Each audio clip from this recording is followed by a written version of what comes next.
Welcome back. Hey Howard, good evening to you too. We're back, and it is finally not spooky season anymore. We have ended Halloween, and I'm actually kind of glad it's over. This always happens every year. It's nice to kind of have the apartment back to normal, and just like no more spooky, creepy stuff. We covered a lot of really cool sharks, all squaliforms, all deep water species, including the ones that creep me out the most. But now we're shifting to a completely different order, and with a really cool species, the Megamouth. So this is really exciting because it is not really well known as far as the large plankton-eating sharks go. People know the whale shark and the basking shark, but the Megamouth is nowhere nearly as well known. It used to be considered, a rare species. I think it is getting more and more common, and that's kind of cool because there's a lot of material on it for tonight's stream. There's actually a lot more than I was expecting because as I was growing up, I kind of was used to the Megamouth being rare. So it's really awesome to see that there's a lot of material to cover, a lot of cool footage, and it's cool to shift from creepy sharks to more like just ocean-going, mysterious, but kind of more familiar. Like as far as like what we think of as a shark, kind of. Although the Megamouth is definitely unusual in itself. But hope you had a good weekend, Howard. Did you do anything fun for? I guess it was like not Halloween weekend. It was a weekend after Halloween. But did you do anything fun for Halloween itself? I definitely marathoned spooky ghost shows as promised, and one of my best friend, she was in town, and she actually knocked on my door, or no, she rang the doorbell like 10 p.m. in the middle of those shows. It made me fly 5 feet in the air. It's like she deliberately was scaring me, which is really funny. But anyway, so yeah, I definitely had a terrifying Halloween night. But it's nice to be in November. It's nice to be getting closer to winter, closer to the holiday season. And this is episode 48, so we're getting close to an actual year. In 4 more episodes, we've actually been doing this stream for a year. So yeah, I'm really excited about this. So, but yeah, Megamouth is a great shark to start with November. I always kind of feel like winter is a time of or as we get closer to winter is more of a time of stories and epicness. And it's cool to start out the colder season with a giant epic shark. So, oh, nice. Howard watched a lot of horror movies. Any ones in particular? I don't think I watched Destination Fear, but the last new horror movie I saw was called The Black Phone, which is really good. That was a surprisingly good movie. Is it Ethan Hawke? Isn't that one? And I think it's the same team who did Sinister, but Black Phone is really good. I definitely recommend it. I don't think it got a lot of popularity, but it's a really good movie that came out a year ago. So. But yeah, let me know what you watch in the comments. And also, Howard, thank you so much for this awesome. This is one of my favorites in terms of your artwork because I actually really love the angle of the Megamouth. And kudos to you for capturing this because this is a very challenging shark to draw. Its head shape is uniquely very weird, even photographically. I don't know if that's a word, but even in photographs, this is a very bizarre looking shark, and it's kind of hard to kind of gauge the proportions of it in terms of the jaw and how it relates kind of to the rest of the head and the rest of the body. It's a very strange looking shark that's really, I think it's kind of notorious to draw personally because it doesn't look like anything else. It's in its own genus. Is it in its own family? Megachasma Day? Did I have that right? Yeah, it's in its own family. So it's kind of like basking sharks in the sense that it's so unique that it has its very own family. So it is like everything that's not the head looks like a classic lamniform shark or a classic large shark, but the head is just so strange looking that it's very hard to capture. So, but I think you did an extremely great job with it, and this looks awesome. I love the positioning and the expression of this, and I love the deep water colors. So Howard, this is really really great. So thank you so much for sharing this. So yeah, mostly I just saw your comment. Mostly short films. Gotcha. So yeah, there's a lot of good, like, horror is a good genre for like filmmakers just starting out, or like kind of like the indie scene, like because like production wise are so, compared to other genres, it's very easy to make and yet still be engaging. So that's actually really cool. There's a lot of cool short films. I don't know if you've ever heard of Marble Hornets, but that was one that was like a YouTube series. It was a very early YouTube horror series. But anyway, yeah, spooky season's over. It's cool. It's cool to like, it's cool to like watch Halloween, and it's cool to kind of like I definitely like go hard usually for the Halloween season, but then, you know, around this time of year, it's like it feels so good for it to be over. So, but thank you so much again for your art. This looks so cool, and let's take a look and compare to the actual shark, and it's actually going to be pretty close. So here we go. So this is some beautiful footage of a megamouth. And again, I'm so used to these sharks being rare that I've actually never seen something like this before. This is really cool. But check it out. So it's a lot more elongate than I was kind of expecting. And it also looks kind of like, this sounds kind of weird, but it looks kind of squishy, like kind of like flabbier than like a basking shark. Like look at it, like as it swims, like look how much its like stomach is kind of distending. That's actually kind of interesting to see. But oh man, these guys are so cool. Howard, you nail the head. As a very blunt snout, these nice big, not really bulging but kind of distinctive eyes. Again, look how elongate this is. This is so interesting. It's cool seeing like a colossal shark, you know, with this body shape. This is kind of more like it looks so different. Like I know because basking sharks kind of look a little bit more rounded out, like, you know, with like larger fins and kind of more like a muscular kind of body shape. And like megamouths, it almost looks like a little bit more eel-like, so, which is kind of cool. Oh, this is so cool. Yeah, we're definitely going to be replaying this. Howard, you definitely got the spots on the underside of the lower jaw. You nailed that, so that is so cool. So this is a really cool shot of one of Megamouth's favorite prey items, krill. So I'll be blown away if they actually got it feeding. 1, 2, 3, 4. Oh, there we go. It's actually going through a cloud of krill. Look at that. Oh man, this is so cool. This is such a cool species.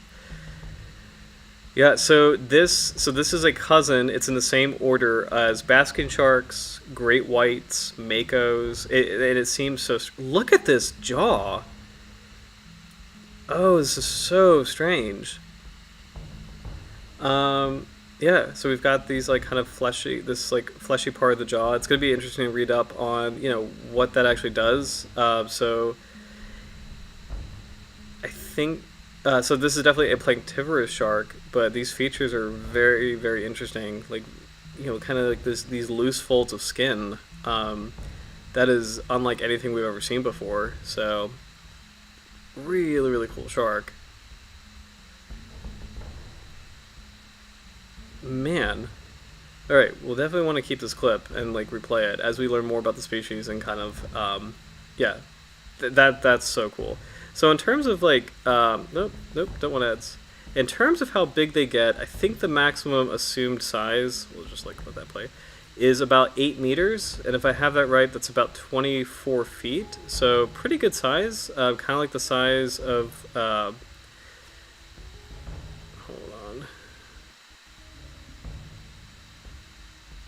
there we go. I just want to put a pin in this, so and go back to some other clips of the Megamouth. But so let me make sure I got that right. Yep, it's about 8 meters. So so that's about the size of like kind of the smaller end of like basking sharks.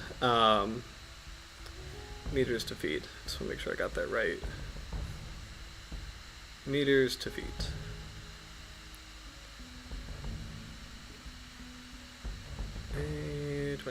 I have, let's see, 26 feet. Sorry, I got that wrong. So it's actually 26 feet, which is still huge. That's a gigantic shark. So I have a fun Canada question, by the way, you know, converting meters to feet.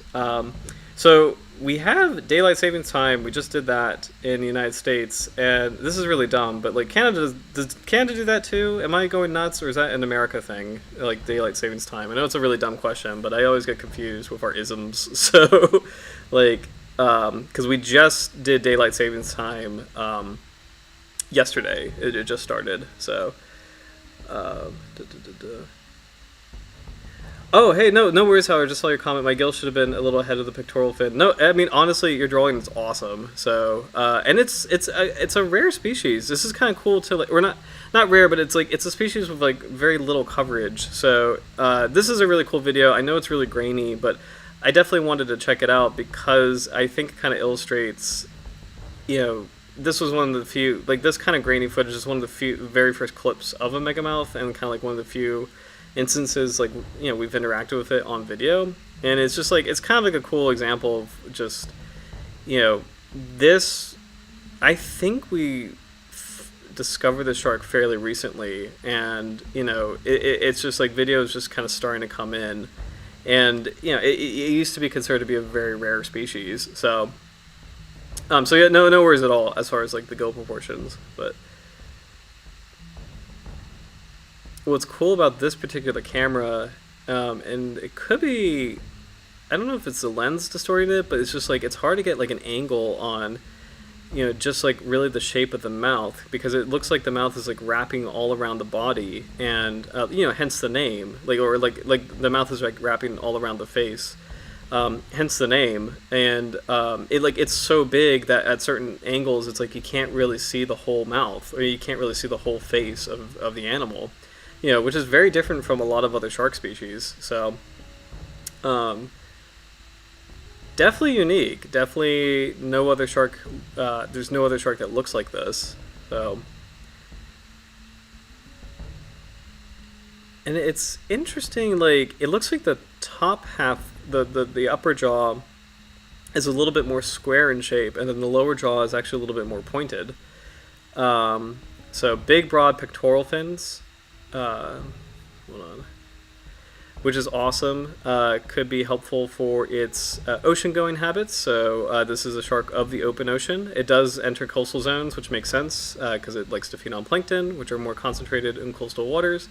But it is an ocean traveler, and I'm sure those broad fins help that aspect. Kind of like blue sharks have the large pectoral fins. Oceanic white tips have the large pectoral fins.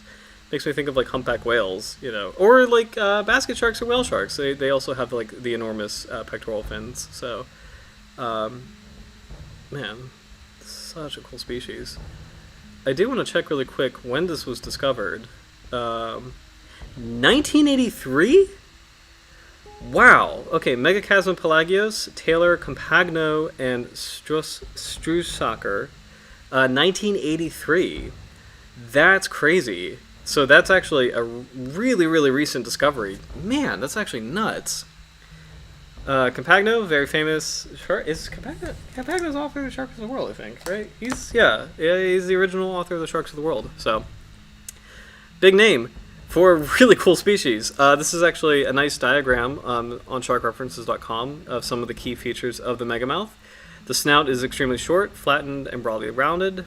Mouth huge, terminal on head. It's actually really cool to see proportional to the body size. Like, yep, like this is a aptly named species. Jaws protrusible, so that's actually something shared by the other lamniforms like sand tiger sharks, like the protruding jaws, or goblin sharks, jaws protruding. One kind of cool thing is, like, even though this looks so different from its cousins, you still got that classic lamniform shape where you have the big, like, conical head, where it's like you have the gills right here, this big space, and then you have, like, the eyes and the spiracle in the mouth. Like, white sharks look like this, basking sharks look like this. Like, it's something that is I think it's very characteristic of the lamniforms, where it's like they have these beautiful, giant, like, conical heads compared to other shark species. Like, it's there's nothing else really like it. You can kind of, once you look at it, like look for it, you can kind of see it. Strong fins, really sharp looking caudal fin, which is awesome. Actually, a very large lower lobe on the caudal fin. Very, very cool. Beautiful, beautiful species. Gill openings moderately long, not nearly encircling the head, but still fairly large, kind of proportional to the body size. So, really, really cool shark. So, let's check out some more clips. This is kind of cool. As a size comparison, this is like a news story, but this is... Oh, let me actually make that bigger. Sorry about that. It's a news story, but it's actually kind of a cool... there's a good size comparison with a diver. Or not a diver, like a boater.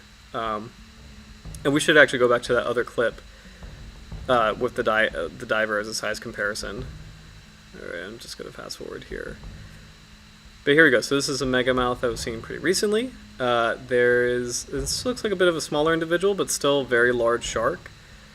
It's kind of cool, like, you know, when we first see this from this angle, you think it's like, you know, kind of more of a classic shark, but there's a couple things that make it more distinct, and specifically just like how elongate that body is. It is, again, kind of oddly eel-like. Like the caudal fin is really long, like the way it is swimming is kind of more like, you know, eel-like, which is kind of weird for such a large animal.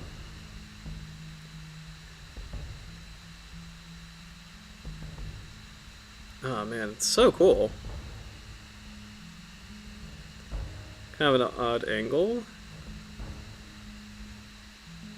That's beautiful clear water though. Imagine being on the boat and just like seeing that right under you. It's so cool.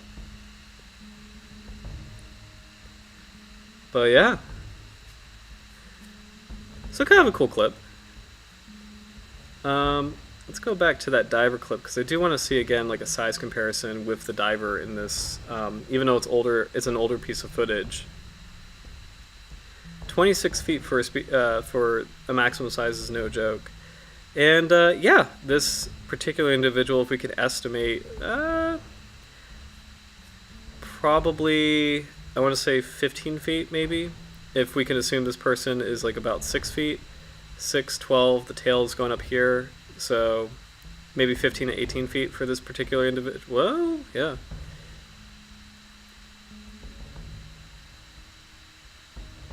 So cool.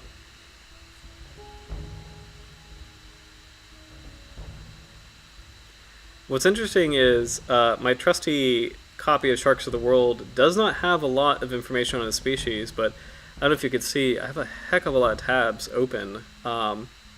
So I think there's going to be a lot to review. Let's see if we have some other clips. I had one from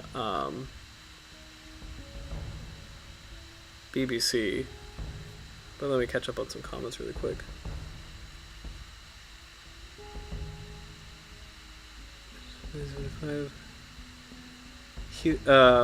At least 15. So yeah, I think that's a good size estimate. At least 15 feet. So here, even though this is kind of an odd angle, this is just like a really cool piece of footage. So, oh, and good call, Howard. So I saw your comment about 1975. So it looks like it was formally named in 1983. Like the shark was discovered in 1975, but the species was formally named in 1983. So, so 8 years. It took 8 years to kind of classify and figure out like what kind of shark this is and where it belongs to. So, it's really not immediately evident that it's a lamniform. But again, it's like that conical looking snout. This is such a cool shot of the head. And just pausing really quick. It's so confusing because it's like you have like you have this like, it's rounded but it's so kind of blunt, like squarish upper jaw, and then you have like this again more pointed, like with a huge chin almost. Like I know that's not the appropriate name for this feature, but like this pointed kind of like really deep lower jaw. So it's such an odd looking shape. So it's going to be really cool as we read more about the species, what it might be using these features for.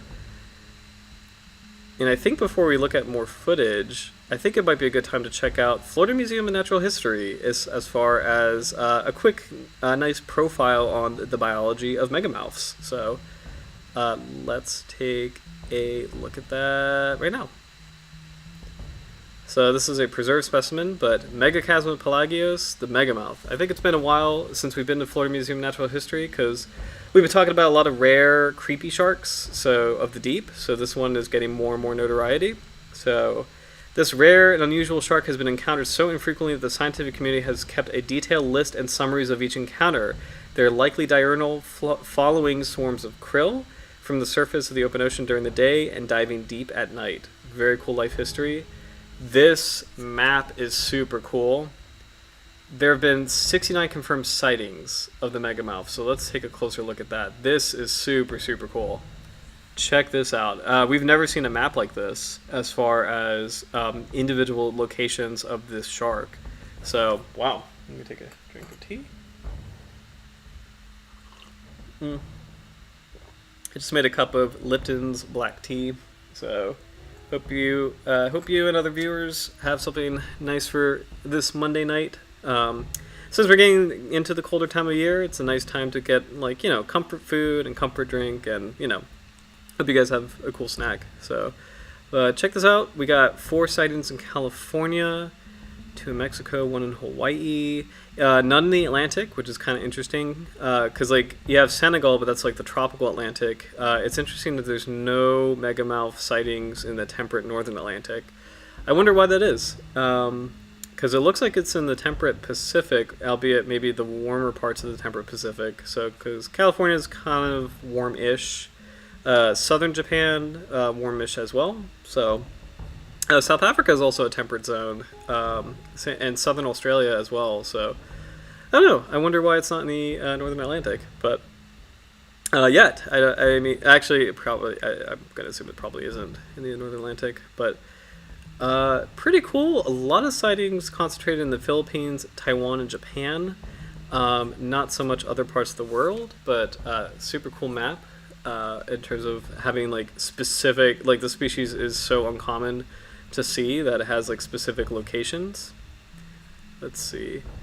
As with the 2 other filter-feeding sharks, the basking and whale sharks, this species is wide-ranging. However, the Megamouth is considered to be a poor swimmer. Genetic testing of samples collected from Taiwan and California show no genetic diversity, suggesting a single highly migratory population. So, a global population of Megamouths. That's really cool. This is actually an awesome note. Megamouth has probably been encountered more times than documented, but fishermen likely release them due to their immense size. So, wow. Not a lot of common names. The Megamouth shark in English, Tiburon bocudo in Spanish, Requin grande in French. Okay, I don't speak French. I should someday. And then Groot Bekhai in Dutch. So, interesting. The Megamouth lives in epipelagic upper water column open ocean. The 6th specimen ever captured was tagged and tracked for 2 days. Remained at a depth of 12 to 25 meters, so that's actually not that deep during the night. Then dove to 120 to 160 meters at dawn and returned to shallow waters at dusk. This suggested that the species migrates vertically on a DL cycle. So that's really cool. It operates like a lot of deep water animals, kind of following its prey items, so very, very interesting. Let's see. Oh, Howard, I think it's over 90 sightings to date. Very cool, very interesting. So, yeah, it's awesome to get more and more information on the species. This would probably be a great species to study for a shark scientist. So, man, biology. Let's see. Body stout, tapering posteriorly, head bulbous. That's a good word for that. Bulbous. So, good name for Megamouth. Broadly round the snout. Caudal peduncle without keels or ridges. Poor mobility likely is a reflection of its flabby body, soft fins, asymmetrical tail, lack of keels, and weak calcification. Now that's interesting. With that in mind, let's go back to where's that first clip? It was the alien sharks clip. This one. Because I didn't read that prior, but I did notice in this clip that it just looks like it's kind of cool to see that Florida Museum of Natural History made a comment about its flabby body, and you can kind of see that in the way this particular individual is moving. Like, it's not as muscular as basking sharks. And when you think about it, even though they have a similar life strategy, they probably behave really differently. For example, basking sharks, like white sharks, actually jump out of the water and breach. And this is definitely not a shark that is going to do that. So, like, as far as I can tell, this would not be a breaching shark. So it's kind of cool. Similar life styles as far as like being plankton feeders, but or similar prey items, but very different body forms. Ultimately, yeah, that's so interesting how different this is. And you can see like just its body contracting, like its stomach kind of contracting in that way. Flabby is a good word.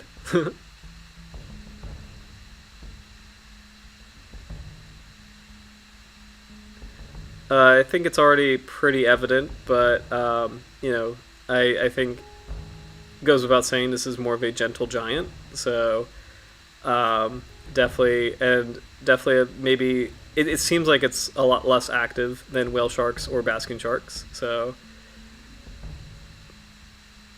man, it's so cool that this actually exists. Like, like roaming the seas right now is so cool.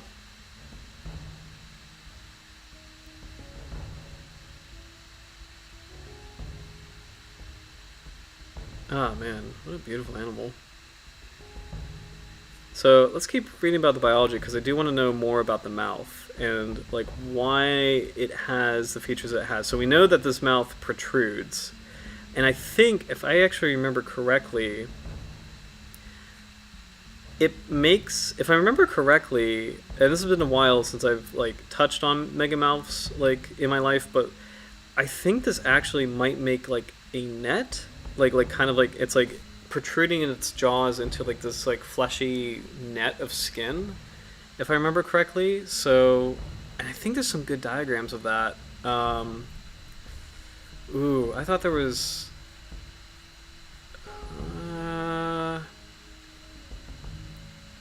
I remember in the book diagrams of that. This is a preserved specimen, but you can see like here's like the lips right here, and then here's like the jaw kind of protruding out a little bit. That's not what I'm trying to find. Yeah, we'll definitely have to keep looking. Let's go back to Florida Museum of Natural History, because I thought there was something like it creates like a net with its jaws. So let's figure that out.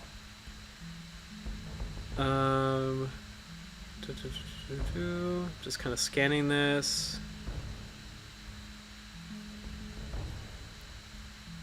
Oh, this is really cool. Silver oral membranes at the roof of the mouth, tongue purplish brown with a slight silvery tint on both sides, white band on the anterior surface of the snout. The band could be used in attracting prey, contrasting with the dark coloration of the snout. This is really, really cool. This band may be related to the recognition of other individuals of the same species. This is super cool. So this feature, I had no idea this existed. This feature, this white band on the mouth, could be a lure of some kind, or it could be a way for megamouths to identify each other.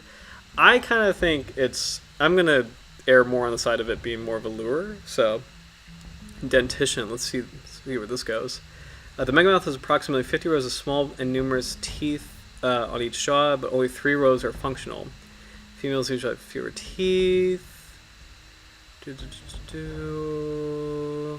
Tentacles. Oh, this is it. This is what I was trying to find. Okay, this is what I was trying to find.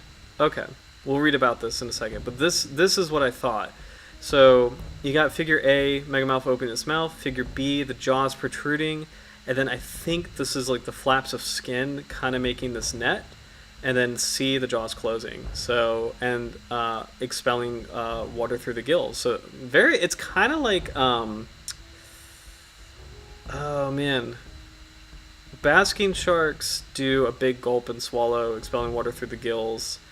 Almost kind of reminds me of baleen whales. I mean, of course they don't have gills, but like baleen whales, like humpback whales, making these like big bulbous like lunges with their mouths, and then like just rapidly crushing the water through their jaws. So yeah, let's read about this. This is so interesting. Okay. Megamouth, in contrast to many other deep-water sharks, shows a decrease in specific gravity in the form of a soft and poorly calcified cartilaginous skeleton, very soft, loose skin, and loose connective tissue and muscles. Others, epibenthic, live in the water just above the bottom. Epipelagic sharks have also an enlargement of their abdominal cavity and increased liver volume. This huge liver allows for greater production of liver oil in order to reduce specific gravity and increase hydrostatic support. So nothing to do with the feeding, but very interesting. Food habits, here we go. Precise details of feeding behavior are unknown. Scientists believe that this shark swims slowly through aggregations of euphasiid shrimp, or krill, and other small prey with its mouth open, figure A. So it's like chilling in the krill. We kind of did see a clip of that. I know this was kind of showing that. Hold on. Yeah. Because it wasn't really doing anything. It wasn't lunging. There was a clip of the shark just kind of swimming into the cloud of krill. Yep, there we go. This is a cloud of krill. I don't know if it's coming up very well on the live stream. But yeah, it's just kind of swimming peacefully in that. Very interesting. Let's see. So figure A, swimming through krill with its mouth open, protruding its jaws and expanding the buccal cavity in order to suck the prey inside. Figure B, the mouth is closed and jaws retracted. This action will decrease in pharyngeal volume and makes This action decreases the pharyngeal volume and makes possible the expelling water through the gill openings. So it's like a bizarre version of like goblin sharks or sand tiger sharks lunging their jaws forward to stab prey.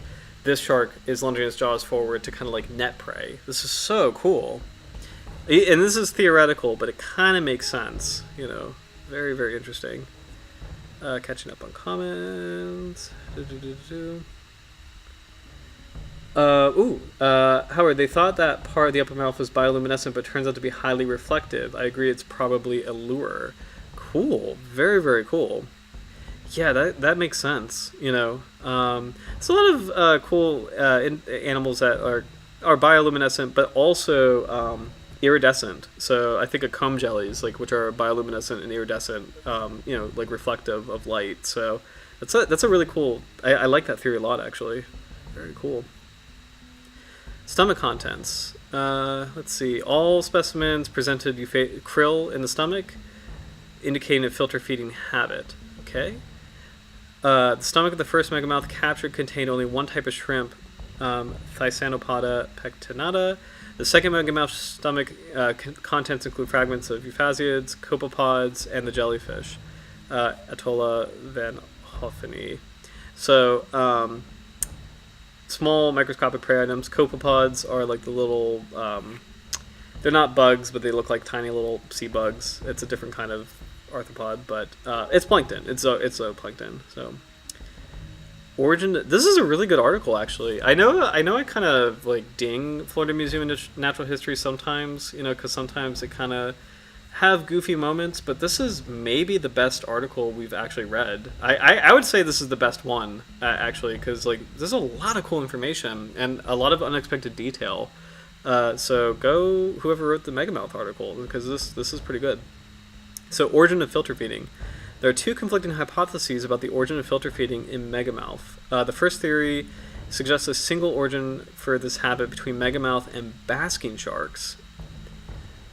So, I wonder if that means, is filter feeding like a, what's the word? We should know this. Is that a plesiomorphy? Like a shared derived trait? Like, is this something that the ancestor of both Megamouths and basking sharks shared? I hope tonight we kind of look at the evolutionary tree, like the phylogenetic tree, because I forget where Megamouth is on that tree. I forget if it's like a completely radically different species, or if it's like, I forget how it relates to the other lambda-forms. So, in contrast, the other suggests that the adaptations for filter feeding evolved independently in the two lineages from different ancestral origins. Results of the recent studies argue strongly in favor of the latter hypothesis. Okay, cool. And that makes sense, because this looks very different from basking sharks. This mechanism is very different from basking sharks, because basking sharks have like the gill rakers, and basking sharks like open their mouths and cruise through the water column, allowing the plankton to filter through the gill rakers. This is not the same thing. This is a different. This is like a lunge. It's kind of like a lunge feeding thing.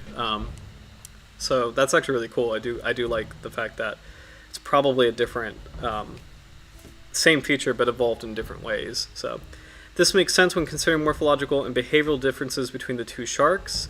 The second hypothesis also suggests that the Megamouth may have evolved its distinctive feeding apparatus from an ancestral sand tiger-like shark. That is so cool. Through jaw size exaggeration, acquisition of papilos, bud-like gill rakers, and modification of jaw protrusion for suction feeding. That is so cool. That is so cool. That's literally what we were talking about, where it's like sand tigers, project their jaws forward, megamouths project their jaws forward, but it's just like, plankton feeding versus fish feeding. That's so cool. I would love that if that's true. So that's really, really exciting. Damn. Hey, Roy, what's up? Welcome to the stream. We are talking about the Megamouth. And this has been really exciting so far. So just as kind of like a catch up, and let's take a look at. We've been watching the Alien Sharks clip a lot, so let's check out this one. This is an individual Megamouth filmed in Japan. So this is a very unique shark. It's a cousin of basking sharks and sand tiger sharks, basking sharks, and great white sharks and mako sharks. It is a lamniform. But it's in its own family. It's completely different from everything else. It's flabbier. It is not a strong swimmer. It is a filter feeder, or like a plankton feeder, but it does it in such a different way that what we were just talking about is that this might have evolved independently. Even though it's like a plankton eater like basking sharks, it looks so different and it operates so differently that it might have evolved that feature in an independent way. So one cool thing that we also just learned is that it has like a white patch or white band in the upper lip of the upper jaw, so which it might use as a lure for deep water prey. So you can't really see it right here because it's contracted, but this is such a cool clip actually. And I love how the shark is like definitely staring at the diver, like who's filming this. So, but yeah. Beautiful shark. It gets to be about 8 meters maximum size. That's not an average size. I think average is about 6 meters. That's still enormous. And then as an American equivalent, that's 26 feet. So, but yeah. One thing, I'll replay this clip. One thing again, just to reemphasize that I've noticed, or we can notice as we like look at the footage, like it definitely swims very differently. I've been talking about how basking sharks are a lot more muscular, and you can kind of tell like there's a little bit more power in their movement. And this shark is more like, I keep talking about eels, but like it does kind of have more of like an anguilliform. Like it's not truly an anguilliform, but it kind of reminds me of like the way eels move. Like it's this very long, elongate body, a little bit flabbier, like. It's hard to describe, but it's not there's not as much I don't want to say power, but it's just like it's definitely not as much of an active swimmer as basking sharks or whale sharks. Even though it is also an ocean traveler, like the other two, it definitely seems to be more of a slow cruiser. So, oh man, it's so cool. There's no other shark like it as far as the head and the mouth. The eyes are really close to the front of the jaws, and the jaws are pretty blunt. The mouth is enormous. Bulbous was a word that Florida Museum of Natural History used, and that's a very good word as far as the head and the mouth. It is aptly named the Megamouth, and we learned that it was first discovered in 1975 and then named in 1983. So pretty much a brand new species, which is pretty wild to think about. So 1975, ironically, is when the movie Jaws came out. 1983 is when the movie Return of the Jedi came out. So, like it's been around for a little while, but not too long. So, let's go back to, we were learning more about Florida Museum of Natural History, we're on reproduction. Let's see.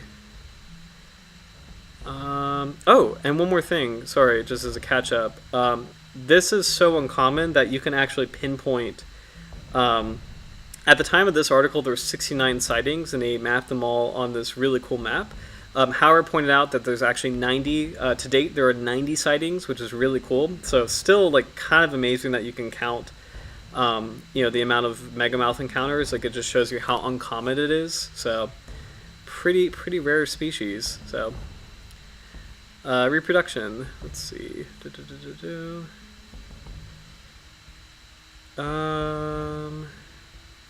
Oh, interesting. They're talking about, as far as reproduction goes, one of the individual megamouths that was caught had a fresh wound on the lower jaw, a feature found in other shark species that grasp one another's mouth during mating. Let's see.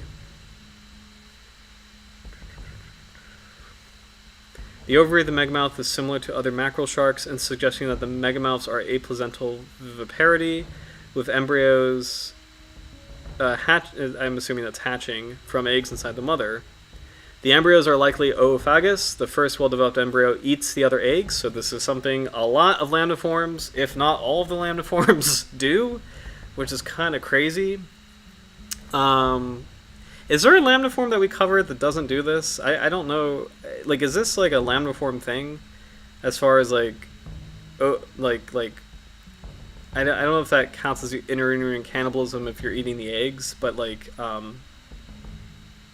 feel like every lambdaform we've talked about has this or something like this. So let me know in the comments if we talked about a lambdaform that doesn't have this kind of reproduction. But I think this is part of the lambdaform deal. So pretty interesting. Let's see. Predators. The only confirmed event of predation involves sperm whales. Wow. This occurred in Manado, North Sulawesi, Indonesia, near midday while some researchers were observing the whales. The base of the 13 megamouth's dorsal fin and the gill show signs of the whale's attack. Sperm whales are usually considered squid feeders, but there are a few notes about small deep-sea sharks in their diet. This behavioral observation significantly alters our views on the relationship between whales and sharks. That's crazy. So you would think for a shark this big, it doesn't have predators. But then again, it is such a slow-moving giant. That's kind of wild to think that sperm whales might actually go after it. So, really cool. Parasites, we won't spend too much time on that, or any time on that, but parasitology, great field if you want to be studying sharks. That's a great way to get into shark science. There's a lot of parasite shark science. Here we go. When the first megamouth was captured in 1976, a new shark family, genus, and species had to be erected. There were conflicting phylogenetic hypotheses regarding the evolutionary relationship between the Megachasmidae and other shark families. One theory suggests that the Megachasmidae is evolutionarily derived from and form a monophyletic, they have one single common evolution ancestor, family with basking sharks, Pseudorhinidae. Interesting. This goes back to like the whole feeding thing, where it's like, okay, are basking sharks and megamouths filter feeders because they come from the same ancestor? So this kind of goes with that. Others disagree with this idea and suggest that the Megachasmidae is relatively derived. It forms a sister group to the Pseudorhinidae, Lamnidae, mako white and porbeagle sharks, and Alopidae, thresher sharks. Recent studies suggest that Megachasma pelagios is the most primitive living species within the order Lamniformes, which contains all the aforementioned families and has independently evolved the filter feeding mode shared with the basking shark. The currently valid genus Megachasma is derived from the Greek megas, or megalos, which means great, and chasma, which is cave. So it's like cave, mega cave, so I'm assuming it's like cave mouth, you know. Well, the species name pelagios is also Greek, meaning of the sea. So it's like mega cave of the sea, so basically like this cavernous mouth swimming in the sea. Very cool name. Actually, beautiful name for the species. Potentially the oldest line of lamniforms, which is a really cool concept. I actually really like that. I don't know. I don't know. That's a pretty cool idea. So, let's see.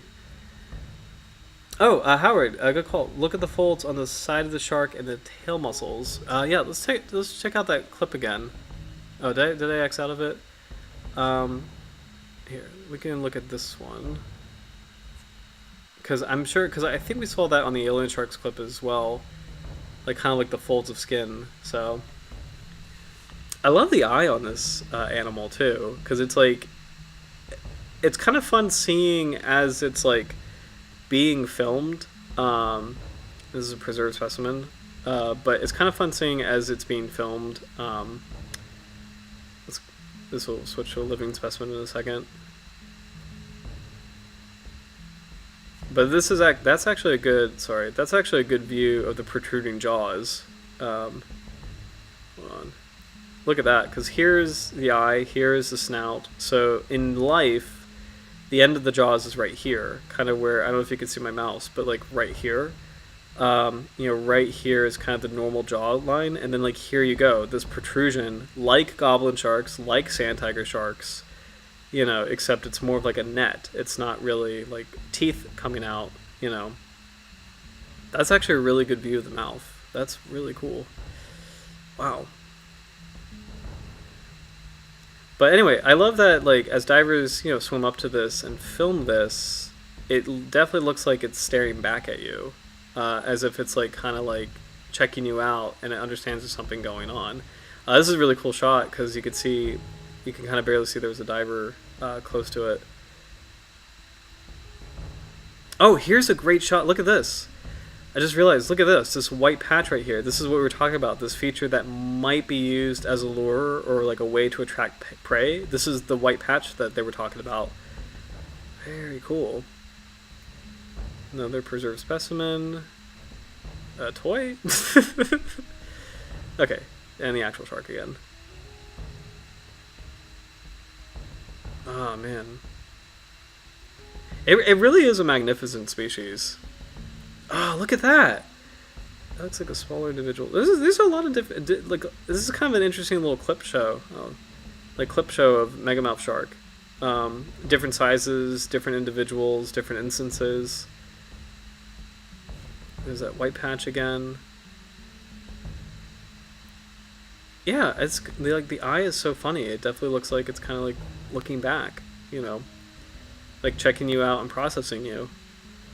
It's so cool. Alright.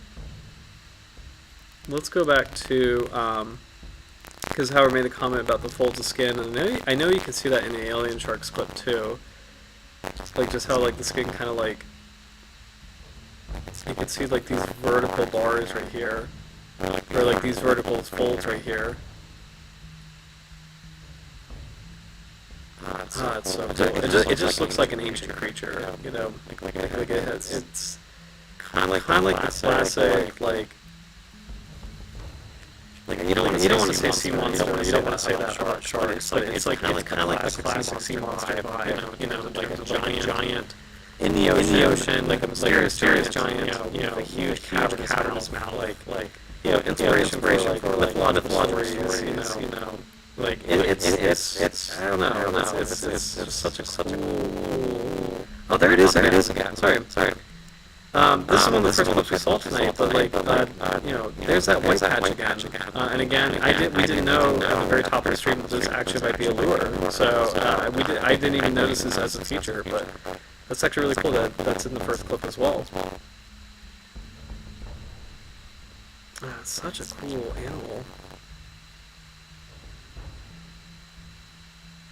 Alright, so let's keep going. I think we got everything from Florida Museum of Natural History, so let's check out IUCN Redless as a quick conservation overview. It looks like it's least concern, which is very exciting, so it's not too often we see a shark that is least concern, so it'll be kind of cool. Oh, hey, Howard, thresher sharks because of their tail, I guess, but their heads are kind of similar too. Very interesting. Oh, the stream just cut out. Ooh, hold on. I think we're okay. Let me go back to the photo. I think we're okay. I'm looking good on my end. We'll just check that really quick.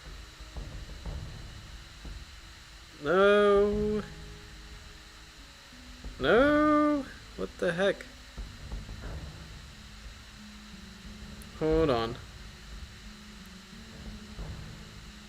This has happened once before. Hold on. We're good. We're okay. We're okay. Hold on. We're good.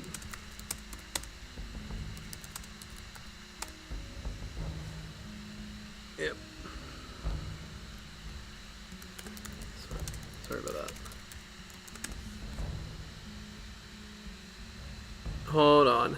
We're gonna be good. I think I know what's going on here.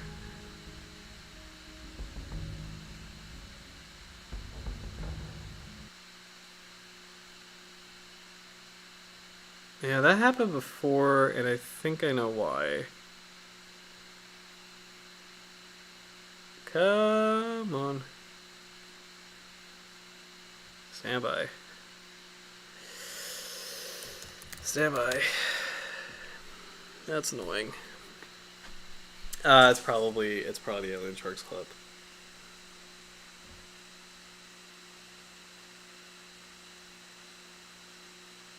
That's really irritating.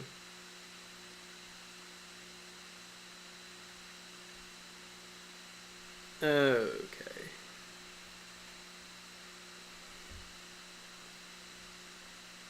Ah, man, it literally does this.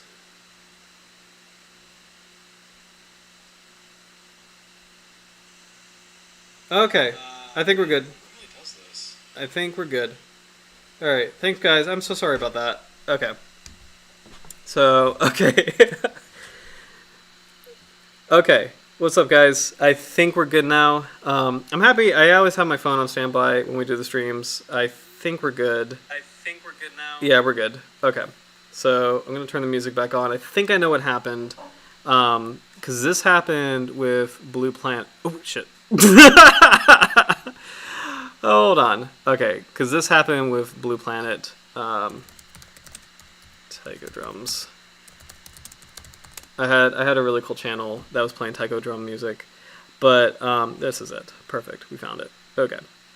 So this is the same thing happened with Blue Planet a couple streams ago, because the really cool Megamouth footage was from Discovery Channel's like Alien Sharks. So I'm sure that clip is really popular, and I'm sure that the YouTube bots are like, you know, maybe it's a video thing. I don't think it's an audio thing. So because that happened 2 streams ago, and it was definitely the Blue Planet clip that was really doing that. So so sorry about that, but we're back. So we'll just do research. We'll be good and do research. So that's irritating. I apologize for the interruption. And it's kind of a shame because, like, again, we're like appreciating the species, and I mean, it's transformative. You know, we're commenting and, you know, reviewing the footage and like rewinding and looking at different details of it because we're talking about the biology of the Megamouth. But whatever. So I guess YouTube is like kind of getting good at you know, for like those high what's the word? High visibility, like BBC and Discovery Channel, because this happened last time with the Blue Planet whale fall clip. So I'm pretty sure this is just a video thing and not an audio thing.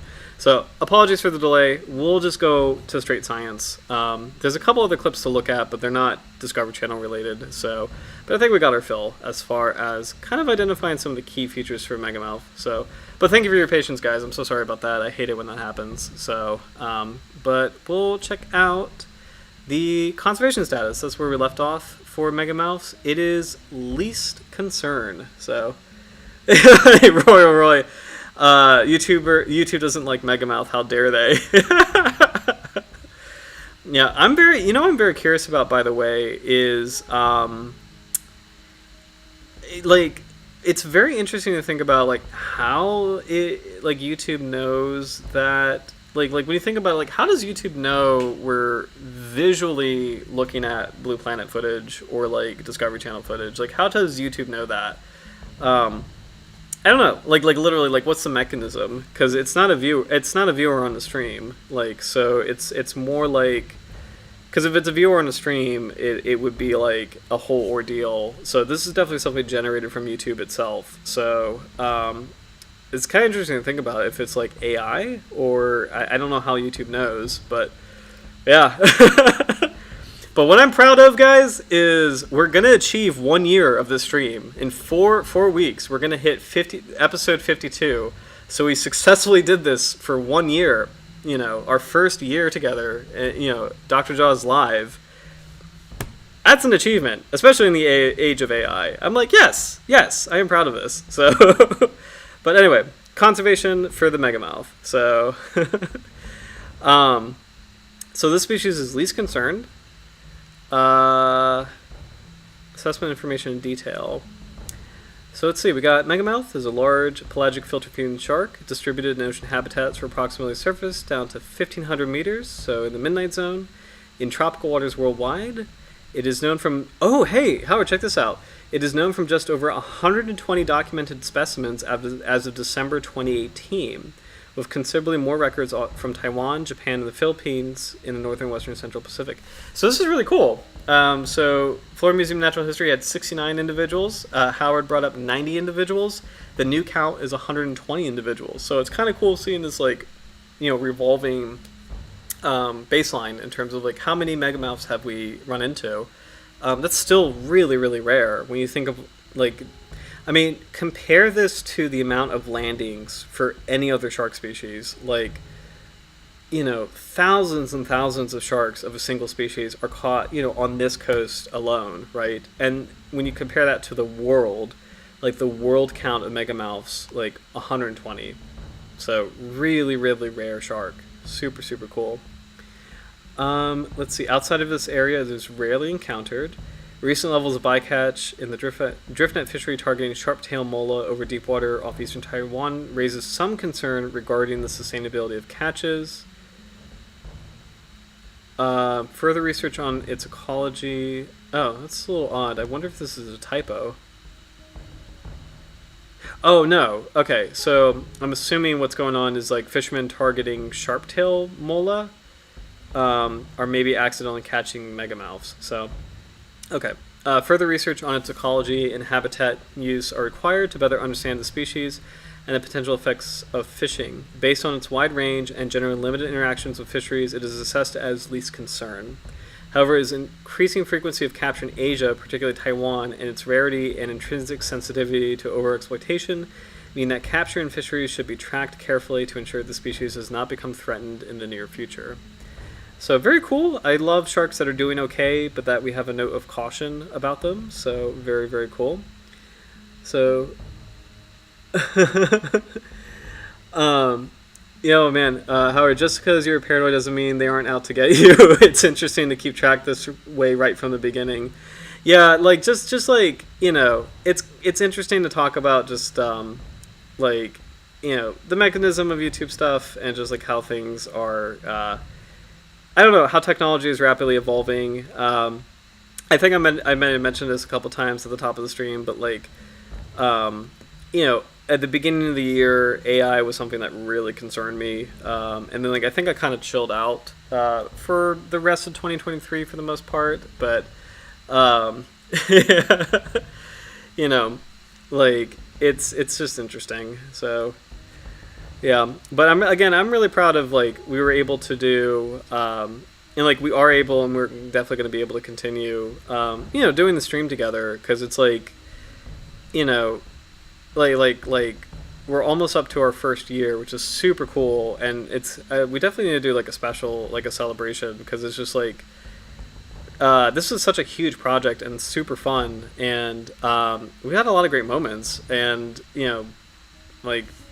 YouTube largely does not care that like we're talking about sharks. So we've only had a couple moments that like the if it's Discovery Channel or BBC, it doesn't like it. But other than that, we're kind of in the clear. So I don't know. It's just interesting to kind of feel out YouTube's like sensitive areas, So, but yeah. I'm glad to see that Megamouth is okay. I'm glad to see a shark of this size is actually doing okay. So, very cool.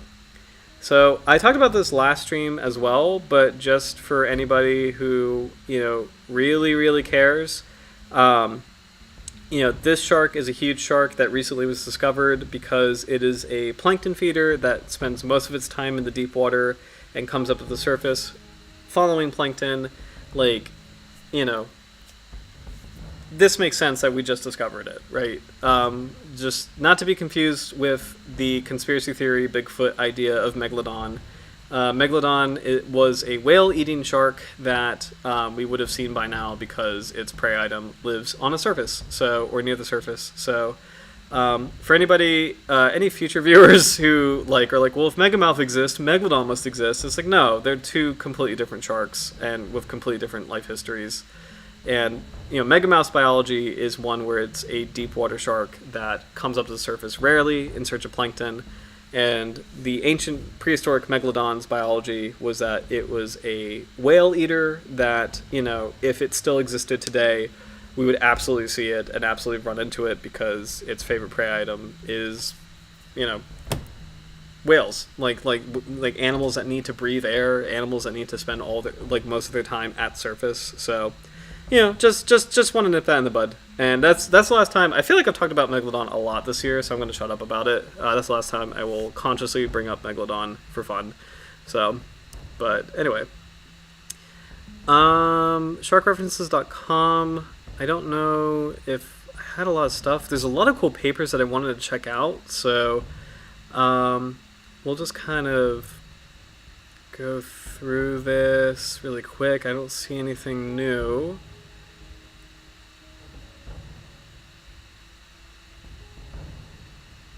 That's an odd sentence. Its feeding habits and habitats suggest that it may be a rare catch in the future. That's a very weird sentence.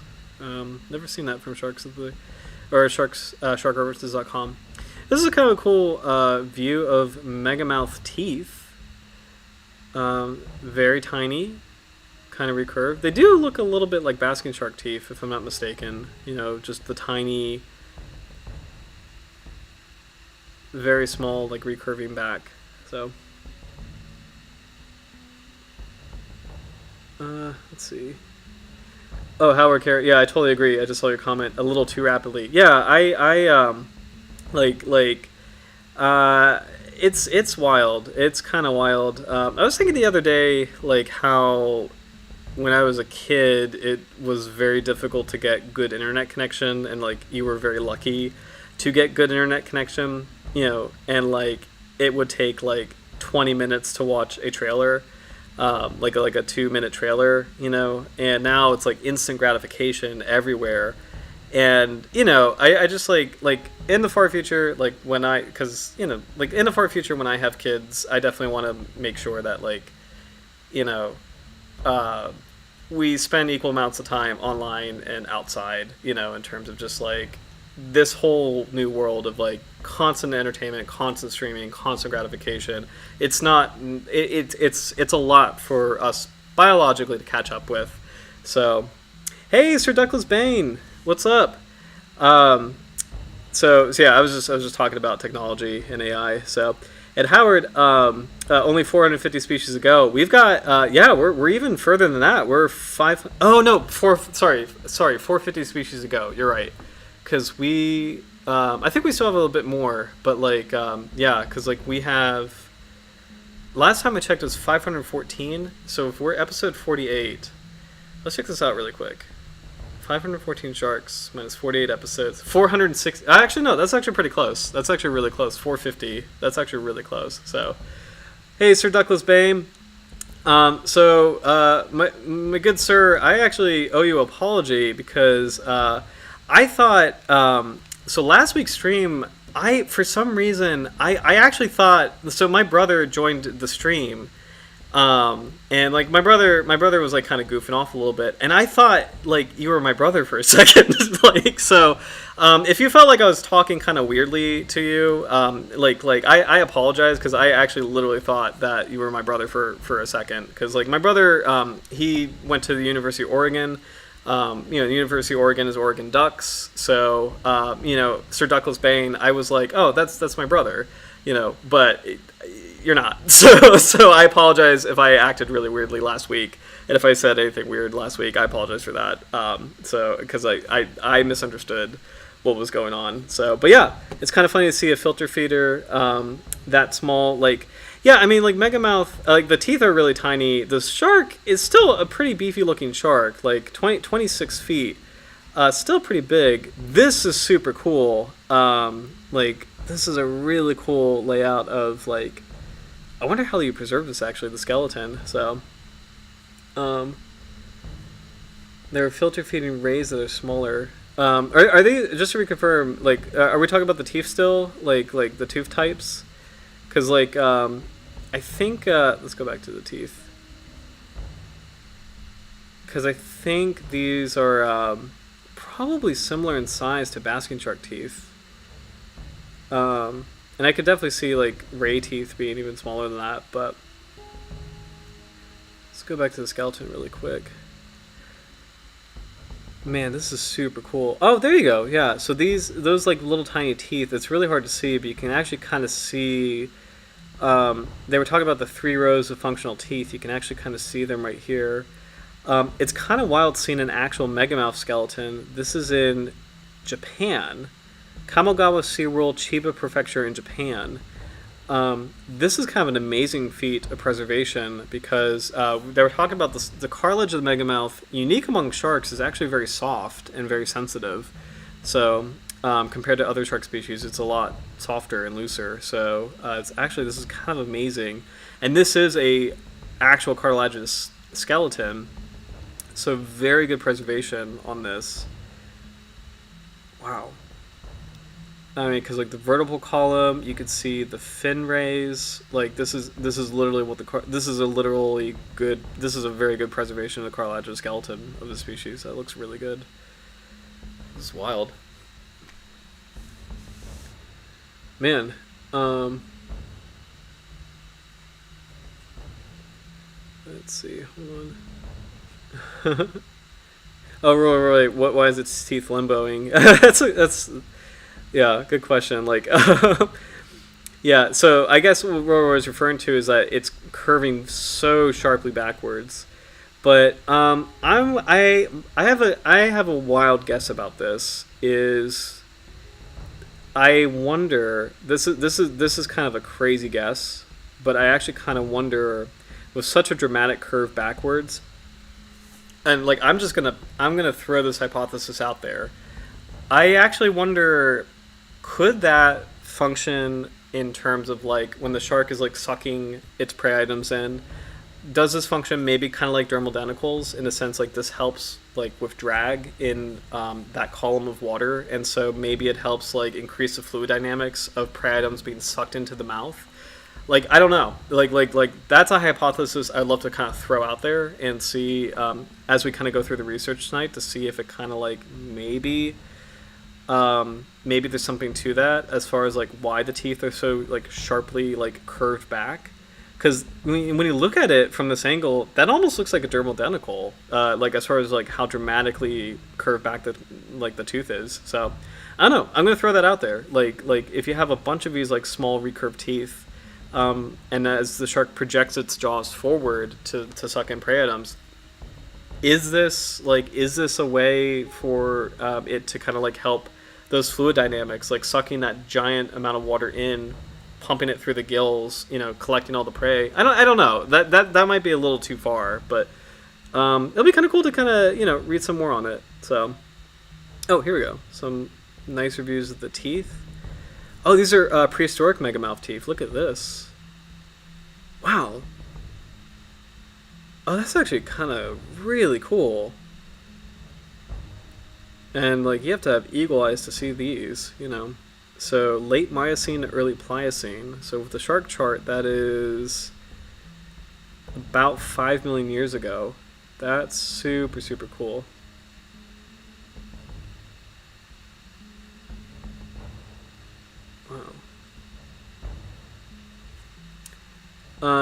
Oh, Roy, I saw a comment about cartilage preservation. How do they do this? So, there's a couple different methods. We had a really gross one in the at the Virginia Institute of Marine Science, which I'll get into in a little bit. But I do want to look at these fossil teeth, and then I'll get into it. Belgium, wow. So, sorry, these megamouth teeth were from Chile. These megamouth teeth were from Belgium. So 5 million years ago, the shark was in Belgium?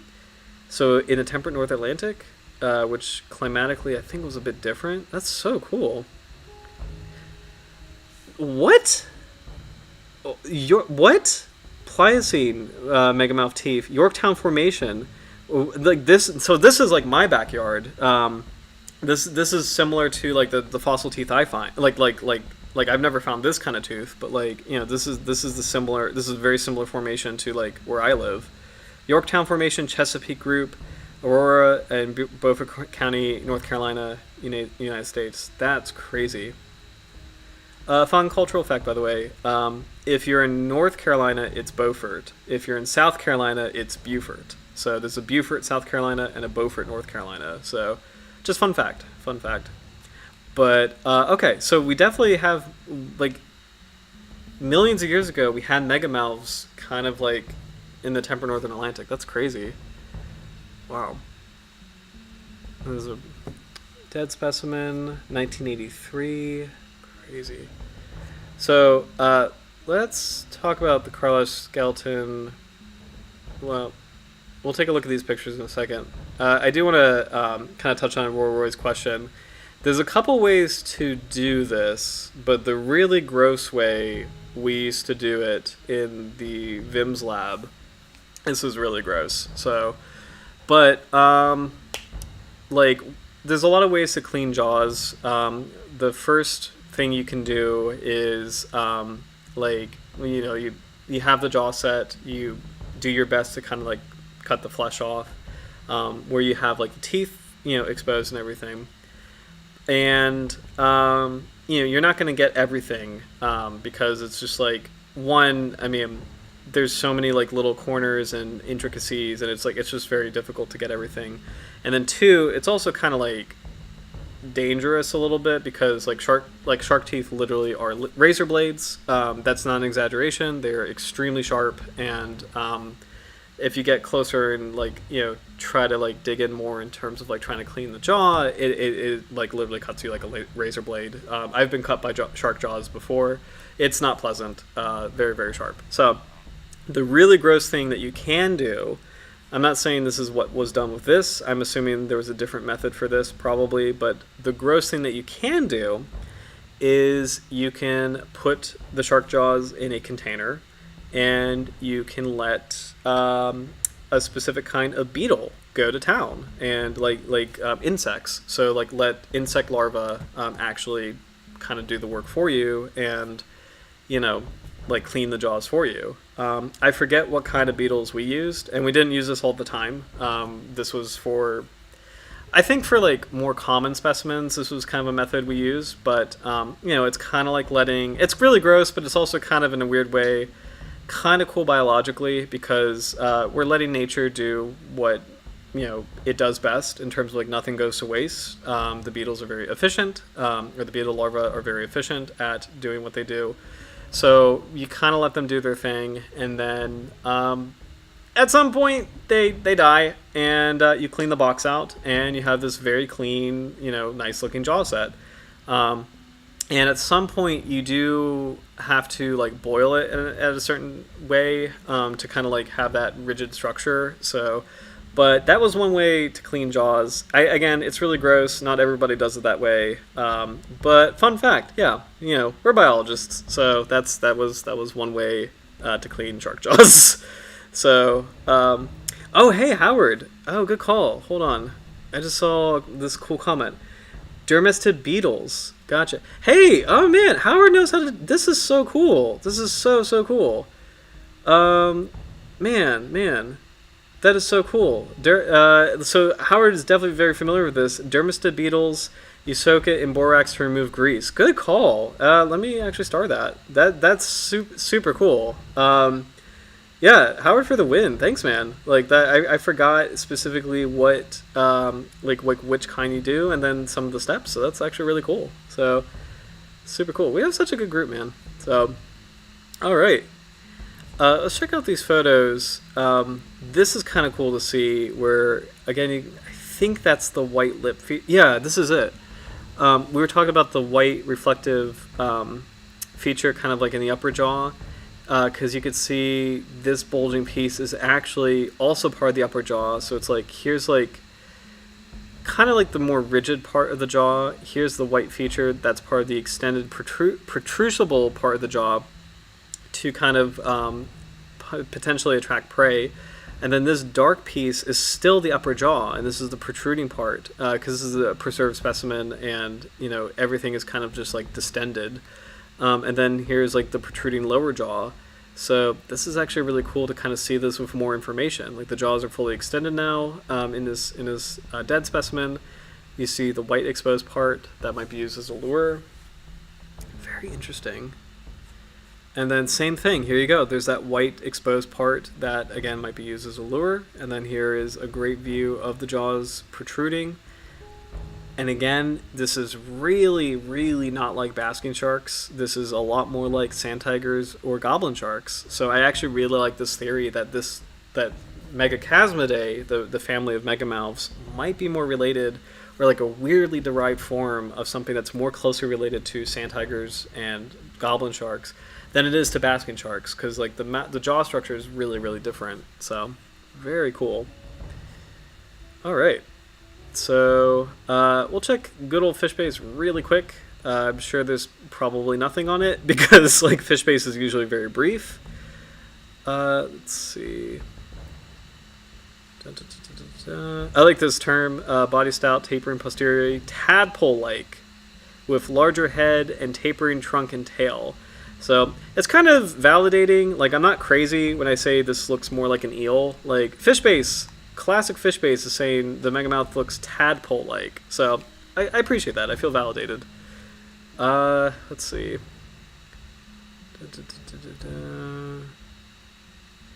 Teeth very small, numerous hooked. Oh, internal gill slits lined with dense rows of palpulose gill rakers. So I could be wrong. So it has gill rakers like basking sharks, but palpulose gill rakers, that sounds a little different. So it sounds like fundamentally it's kind of different, because like basking shark gill rakers are like, they almost look like baleen, like they're very, very tough looking. So, and I think when you say it's a palpulose gill raker, that sounds a little different structurally. Dun, dun, dun, dun, dun.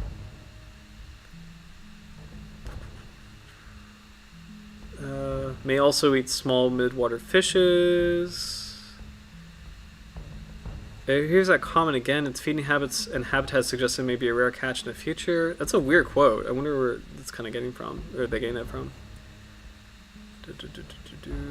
A bright white band on the snout just above the upper jaw may play a role in feeding behavior or with recognition of individuals. Preyed upon by the semi-parasitic cookie cutter shark, Icystius brasiliensis. Interesting. Okay. So it's kind of cool. We're seeing an interesting relationship between different sharks. So our classic Halloween shark, the cookie cutter shark, is back as something that potentially preys on megamouths, which makes total sense. Because, like, you know, megamouths are like slow-moving, giant, deep water sharks, you know, and cookie cutter, like you know, doing the same thing, like doing these diel migrations where it's going up and down between deep water and shallow water at night and deep water again, just like cookie cutter sharks. It's like the perfect thing for a cookie cutter shark to bite. So that actually makes perfect sense. But that's so cool, like seeing these relationships between sharks. So that's really cool. So thank you, Fishbase. Yeah, that's a really cool interaction between these two species. You know, and it's kind of fun, like you know, that we talked about the cookie cutter shark recently. Like, we're seeing how sharks work together. This is really, really cool. Man. All right. Well, this is fun. All right, let's keep going. I don't want to waste a lot of time because I do want to get into some research. And since we have time, but there's a lot of cool papers, so let's see what we got. This was just a brief. These are just like website briefs. I think we kind of got the gist of what the shark is like. So let's go into some actual science. This looked interesting. So we can do first records of Megamouth Shark as bycatch in Peru. Megamouth Shark is not a luminous species. That actually sounds kind of interesting. Yeah, let's check this one out because this one sounds really cool. So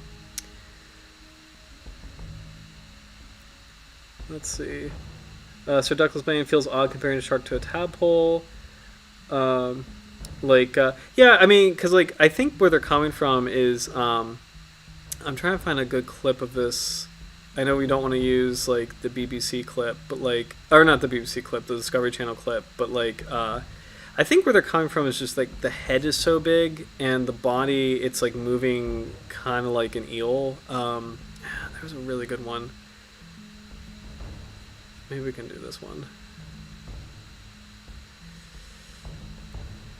That's not the best view, but you can kind of see what they're talking about. Where like the head is like very bulbous, and like the shark is not as like muscular or strong a swimmer as basking sharks, even though they're similar in terms of like they're both filter feeding sharks and like plankton eating sharks.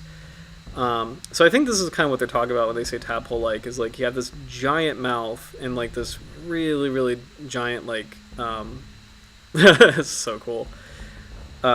Just like this giant bulbous mouth where like the head is like kind of blocking out the rest of the view of the body, and then the rest of the body kind of tapers into more of a long shape. So I think that's kind of more what they were talking about.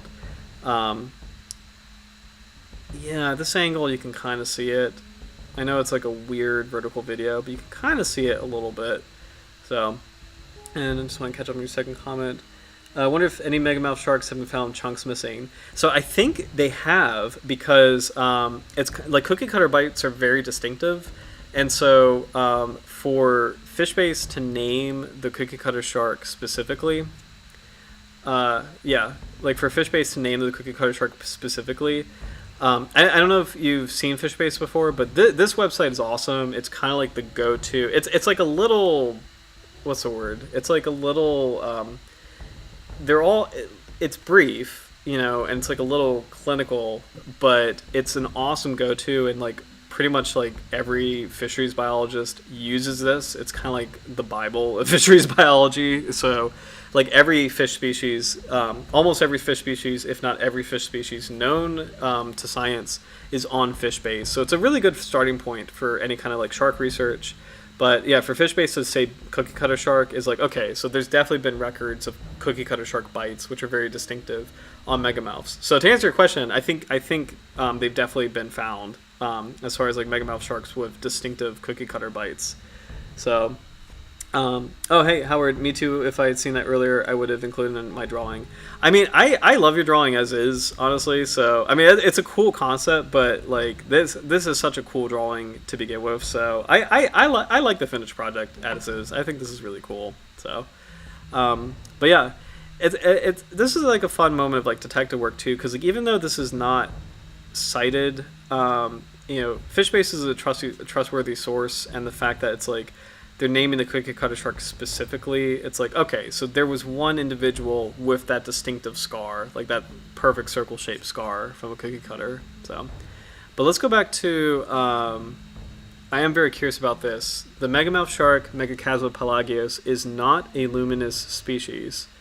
So this is from Lornet, sorry, my apologies for the name pronunciation, Dushatilet, Victoria C. Morris, Takateru Tomata, Jock Mahilin, Kaichi Sato, Catherine Behetz, and Jerome Malafet. Malafet is a familiar name, actually. I think I've seen Malafet before. But let's check this out. Despite its 5 meters length, the Megamouth shark is one of the rarest big sharks known in the world, 117 specimens observed and documented so far. This filter-feeding shark has been assumed to be a luminous species, using its species-specific white band to produce bioluminescence as a lure trap. Okay, this is really cool, because this was what we were kind of talking about tonight. Another hypothesis was the use of the white band reflectively to attract prey or for social recognition purposes. However, no histological study has ever been performed to confirm these assumptions so far. 2 hypotheses about the Megamouth shark's luminescence arose. Firstly, the light emission may be intrinsically or extrinsically produced by specific light organs, photophores, located either on the upper jaw, white band, or inside the mouth. Secondly, the luminous appearance may be a consequence of the reflection of prey luminescence on the white band during feeding events. So if I'm understanding that correctly, so bioluminescent prey might be flashing, and they see the reflection of their flashes in this white band, and so the prey might be thinking, oh, that's like my friend, as it swims closer to the shark's mouth. So Aims of the study were to test these hypotheses by highlighting the potential presence of specific photophores responsible for bioluminescence, and to reveal and analyze the presence of specialized light reflective structures in and around the mouth of the shark. By using different histological approaches, histological sections, blah, blah, blah, and spectrophotometry, this study allows to unravel these hypotheses and strongly supports that the Megamouth shark does not emit bioluminescence, but might rather reflect the light produced by bioluminescent plankton prey, thanks to the denticles of the white band. That's really, I think that's even cooler, because it's like, I think that's even more of like a kind of more like an ingenious trap. So it's kind of like, it's like a weird mirror. Like the shark has evolved this weird reflective mirror so that when something like a bioluminescent squid flashes blue, the squid is seeing blue right in front of the shark's mouth. And it's like, oh, that's my friend. That's my fellow squid. I'm going to swim closer to it, and it gets swallowed by the shark. That's super cool. So, let's see. Oh, this is really cool. The association, conflict of interest statement. The association of Okinawa Okinawa Churayumi Aquarium does not alter our adherence to +1 policies of sharing data and materials. I just wanted to read that because +1 is a really cool resource. I've seen a lot of great shark papers published on +1, so just want to shout out to that. But let's check this out. I think this is a really cool figure. Let's see. I wonder if I can't really zoom in. So this is kind of like a, okay, so I wish there was like a key to that. Okay. I think I kind of get the gist of what's going on, but so this is pointing out different, like these like 4 boxes right here are like different features of like the dermal denticles, like different views of the denticles of the megamouth, and it's taking different sections of the body and comparing like the views of the denticles at these different sections. So this is a section from the white band, the dorsal side, the palate, the tongue, the oral floor, the teeth membrane, the ventral side, and the pectoral fin. So let's see. But I really wish, you could definitely tell these are different, but I really wish there was kind of more of like a key in terms of like why these look different, or like why these are different. Let's see. Yeah. Just as kind of a preliminary observation, you can see like the ventral side and the pectoral fin are all these like curving backwards, like in the top, like this blue photograph, like or blue image, pretty distinctly curving backwards. The tongue looks distinctly really different. The white band looks distinctly really different, but I wish there was more of a key to this. So, oh, there is a key. Here we go. Sorry about that. Okay, here we go. Results are represented for each skin zone. Paraffin section is the upper left. I don't really know what that means. SEM micrography, upper right. I kind of know what that means. It's more of like a microscopic image. Microradiography, lower left. So that's, I forget specifically like what you can see with radiography. And transmitted light microscope, upper view, lower right. So I think the images that I'm kind of more familiar with are in the right column right here. Like these are microscopic images. Here we go. Let's make that smaller. I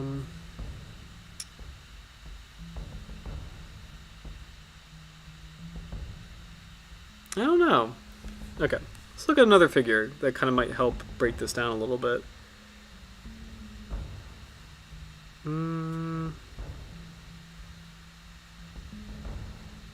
These are comparing cookie cutter shark and the lantern shark, and the bioluminescence of these two. So, lantern shark and cookie cutter shark both have photophores, so they actually do produce blue light, which is in this figure B and D. Let's see if there's more comparisons.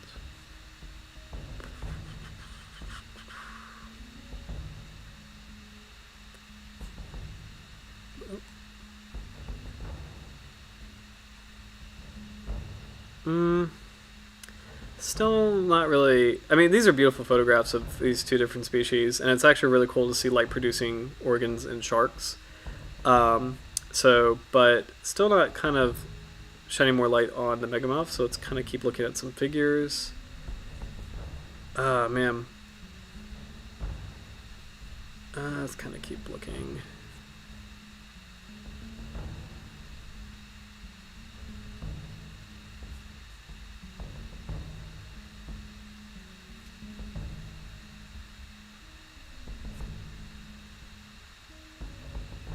Hmm. Okay, yeah, this is more like kind of more intense, like physical science. So the gist is like they're testing like the reflection, um, or like how reflective the surface is as opposed to like how bioluminescent the surface is. I guess the gist of it. I wish there was kind of more like cooler kind of photographs or like diagrams in terms of like what's going on, but um, long story short, the gist of this study is that this white band operates very differently from other features of the body, and this white band does not have photophores. It does not emit light, but it reflects light. So I wish there was a better diagram in terms of like breaking down in simpler terms why it reflects light and why it looks different from like or operates differently from lantern sharks and cookie cutter sharks. But I love the gist of this article, so it's really cool. Name of the article again is Megamouth Shark, Megachasma pelagios is not a luminous species. It is in PubMed, National Library of Medicine. And I think the original article is from Plus One. So if anybody's more interested in the deeper science and kind of the deeper like physical science behind it, there is the source. So really cool. I think we got some time for a couple more studies. Let me catch up on comments. Let's see. Oh man, Howard, I totally agree. Nature is brilliant. Right, that is an interesting theory of a reflective band. Yeah, it's so cool. Like I've never heard of any. I don't think I've ever heard of any animal. Like I don't think I've ever heard of any animal having something like that. Because it's like, you hear about bioluminescent animals like, anglerfish or fireflies, but like you don't really, like an animal that uses reflectiveness, as a way to attract prey. Like I'm sure there's probably some like, I don't know, like there's probably some, I'm just going to kind of put it out there and guess there might be some reptiles maybe that have something like that going on. But like, off the top of my head, I can't think of another animal where I've ever heard of anything remotely like that from. So, super, super cool. Let's see. Free swimming megamouths off California. We could check that out.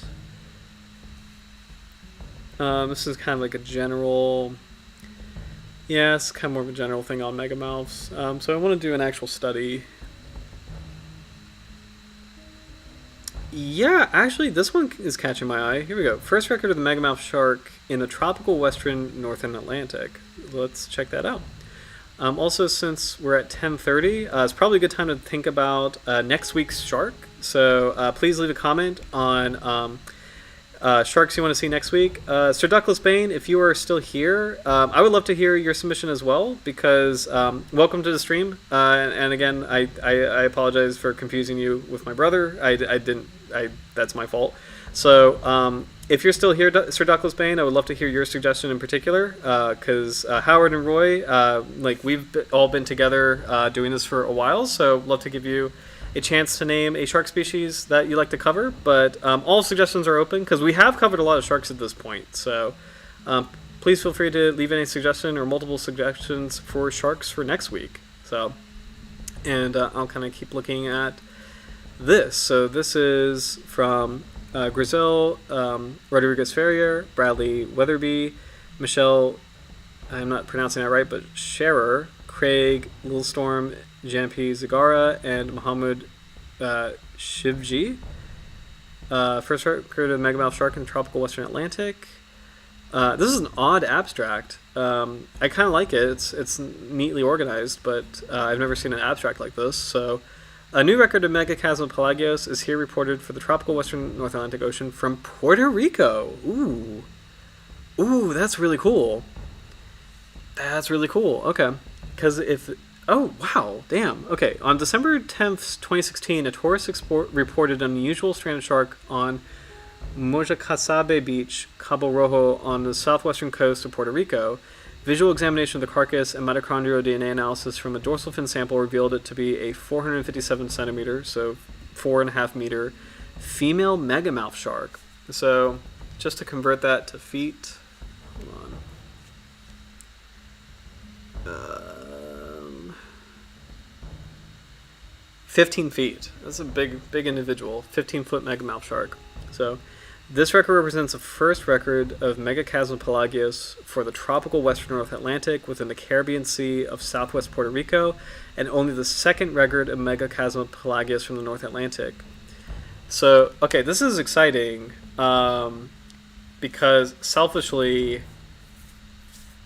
now I'm kind of wondering, can you find a megamouth in, like, you know, tropical east coast of the U.S., like Florida, or maybe even warm temperate waters of the U.S. That's a stretch, but that's actually pretty exciting. That would be really cool if maybe someday in the future you can maybe meet a megamouth, you know, a little further north. Puerto Rico is pretty far away from Florida, but as far as like an ocean-going shark is concerned, that's actually maybe not impossible. That's really cool. So I'm just going to scan this for any neat facts.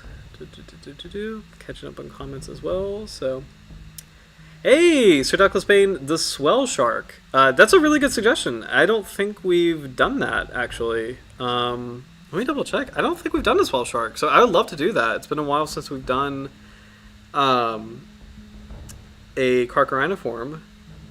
Let me make absolutely sure we haven't done the swell shark. But that's an awesome suggestion. I don't think because we've done the shy shark, which is a close cousin. We haven't done it. So yeah, we are definitely going to do the swell shark. So awesome. Good call, Sir Douglas Bain. So next week we will do the swell shark. Let me get the scientific name because I know there's multiple kinds of swell sharks, but I'll just leave that in the comments. Oh, hold on, I just had it. Oh yeah, there's actually so many species of swell shark, but we'll do the classic one. I know exactly which one that is.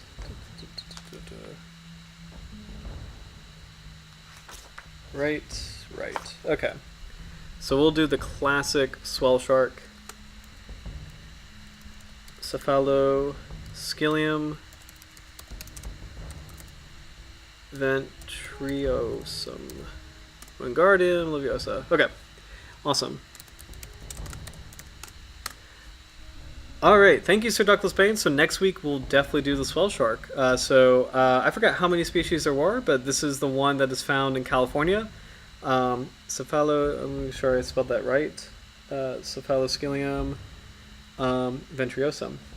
Oh yeah, there's like I'm just double checking Sharks of the World. There's like make sure I got this right. 20 species of swell shark. Do I have that right? Damn, there's a lot, actually. So, also, for these streams, usually have this book with me. This is Sharks of the World. This is like the third and most recent edition. This one is by David A. Ebert, Mark Dando, and Sarah Fowler. So this, if you are a big fan of sharks, this is a must-have. I highly recommend it. It's a guide on every single species. I think either Roy or Howard had. I remember Roy or Howard, you guys mentioning you had this book, or like I think I remember correctly that you guys had this book. But this is awesome. I highly recommend it. So it's a good guide on all sharks. But yeah, there's like 20 species of swell shark. But the classic one is Cephaloscilium ventriosum. So we'll definitely do it for next week. So very good suggestion. And it's actually really cool that we'll be doing that one because I'm sure that one has the most like footage and photographs. So because it's the classic one from California. So looking forward to that for next week. So it's gonna be awesome. Good suggestion. It's gonna be really cool. So Puerto Rico Megamouth. Let's see what we got for this. Da, da, da, da.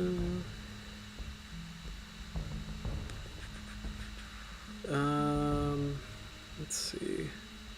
It's actually really cool. I mean, you probably for a Megamouth didn't really need to go that far for like you're doing genetic identification because it's so charismatic and distinct. But it's cool that they went the extra mile just to make absolutely sure that this was a Megamouth shark. This is pretty wild to see. Like, okay, they found this species in Puerto Rico. This is actually a pretty monumental discovery because literally the only other time it's been in the Atlantic Ocean, period, was in Africa. So that is actually a really cool discovery for whoever found this individual on the other side of the ocean. That's super, super cool. Okay. Oh, here it is again. This is ridiculous. Look at this. The shark carcass presented a tadpole body shape, large head, prominent mouth with large fleshy lips, many small triangular shaped teeth, 5 gill slits, brown coloration, flabby body, and long upper caudal lobe that were consistent with descriptions in previous reports of Megachasma pelagios specimens. This is so funny. Like, I don't think we've ever had a shark that has been described as tadpole or flabby. I don't think we've ever had those words associated with a shark. So funny. This is such a unique kind of species. So let's see. I wanted to see if there's any background in terms of like how. Here we go. The finding of Megamouth shark in Puerto Rico expands the distribution for the species. This is only the second report of the species from the North Atlantic Ocean, and the first report from the tropical western North Atlantic or Caribbean. It's possible the Megamouth sharks are more common in the Pacific Ocean, but the species has a wider distribution that now includes all sides of the Atlantic Ocean, as well as an additional low-latitude record.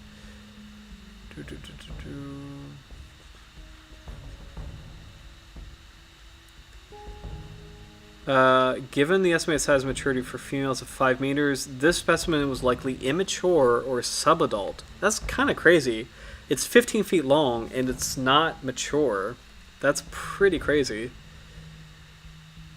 Let's see. It has been suggested that juvenile and adult Megamouth sharks segregate geographically, with juveniles more common in lower latitudes, expanding their range to higher latitudes as they age. That's pretty cool. It's an interesting pattern we've been seeing with a lot of shark species where it's like, and it makes sense, but like smaller sharks kind of keep to like more either shallower areas or like less extreme areas, and then the bigger they get, they either go deeper or further upriver or in colder water. It's actually really cool. We've seen this amongst multiple different groups. Like the one I'm thinking of is like the winghead shark. Juvenile winghead sharks are in higher salinity environments, but as they get bigger, they get to be a bit bolder and maybe go upriver a little bit more, or or kind of in more challenging environments. It's pretty wild. Let's see. Bull sharks are like that too. Bull sharks, when they're smaller, they're more conservative in terms of where they go. And then when they get bigger, they migrate more. They'll go into colder water. They'll go like further upriver. Like, it's pretty cool. Let's see.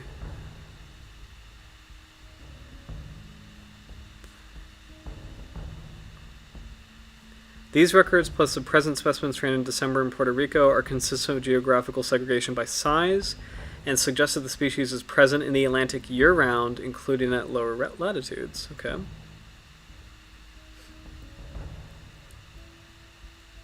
Okay, these sharks are filter feeders that prey on plankton. Oh, okay, that's actually kind of cool. Lower productivity of low-latitude waters compared to high latitudes may partially explain the paucity of reports of megamouth sharks at low latitudes, such as Caribbean Sea, and why the majority of records are from more temperate waters. So that was kind of like a weird verbose way of saying that, like, when you get closer to the poles, like when you get into temperate water, you get much more plankton, much more production of plankton.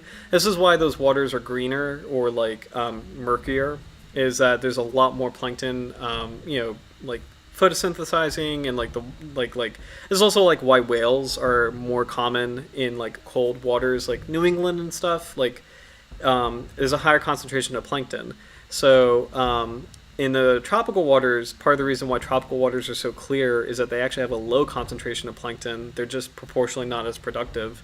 So this is just a weird way of saying that like megamouth sharks probably are not as like we don't see as many megamouth sharks in clear tropical water as we do in murky temperate water. And part of the reason why is that maybe megamouths like to be in that murky temperate water because the murky temperate water is full of the plankton, whereas the tropical water is just like, there's less plankton, less of its favorite prey item is in tropical water. So but it's kind of a cool phenomenon, and it's like the ocean is interesting because it's like the opposite almost of like the land, in the sense that like there's a higher biodiversity of terrestrial creatures in tropical areas, but then like when you're in the ocean, the more productive biologically the more productive zones are actually going to be kind of a more away from tropical areas. Like I know you have the pretty coral reefs and everything, but it's like, estuaries, kelp forests, these are areas that have a lot more productivity going on in general, which is why like shark biodiversity in general is actually higher in temperate latitudes. And it's also kind of like why whales are like concentrated more like when you think of like famous whale places, it's like Washington State or like New England, like those are like higher productivity of plankton in those waters. So sorry, random tangent, but it just kind of reminded me of that. So oh wait, hold on.